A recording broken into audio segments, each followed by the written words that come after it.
Ladies and gentlemen, the Deputy Inspector General of Police, one Eliud Lagat, stepped aside due to the ongoing investigations, and he said he has stepped aside until the case of Robert Ojwang is concluded. In this video, I want us to look very, very keenly on the reason behind this man stepping aside. Number one, in my view, this is just a strategic move. Strategic such that the government may continue working, because when you look at the government is not able to work properly. If you look at what is happening in the government, things are falling apart. Moses Kuria is on his way out. Moses Kuria is just a tip of the iceberg. There is likely to be a big fallout. Even Raila Amolo Odinga is likely to leave William Samoei Ruto. So William Samoei Ruto decided to force this man to step aside such that he could be able to save his face. Number two, in my view, these guys tried to implicate Rigathi Gachagua. The facts on the ground is that Eliud was actually killed in Karura Forest. The forest of horror is where they wanted to place Rigathi Gachagua, but it did not work.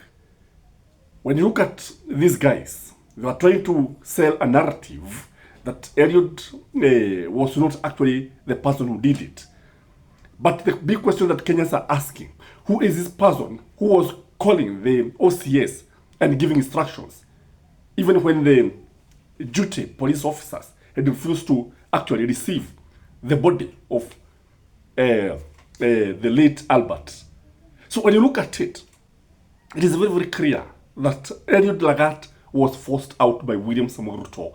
And because the game did not work, Gachagua, if there's one person who is giving these guys a nightmare, it is Rigathi Gachagua. Because it did not work out, that's why this man had to step down. Number three, there is June 25th, that day that we don't like remembering, the darkest day in the history of Kenya, when hundreds and tens of youth were murdered by the police, masked policemen, and others were maimed. So what is happening here? The government is fearing that this one could erupt into a crisis.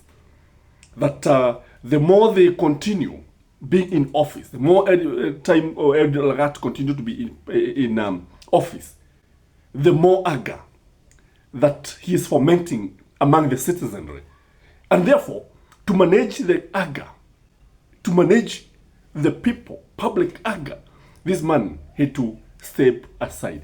The other reason, in my view, when you look at it, when you look at the way this man was murdered, when you look at the communication, the person who came and deleted the CCTV footages, you see a system. The man who instructed that Albert be taken all the way from Nyanza to Nairobi, you see a system that is working. And when you see now he's being taken to the forest and murdered there and then taken back to the police station, you see there's a system that is working. And what Gachagua has been saying, we can only believe what Gachagua has been saying.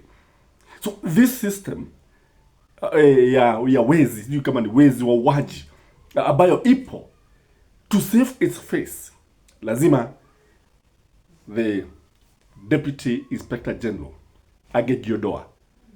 Because you see, when you look at all these things, you realize that it's just a face-saving mission. It's just trying to do what we call damage control, because the government is getting a thorough beating. I also believe that there is a lot of international pressure coming from the international community.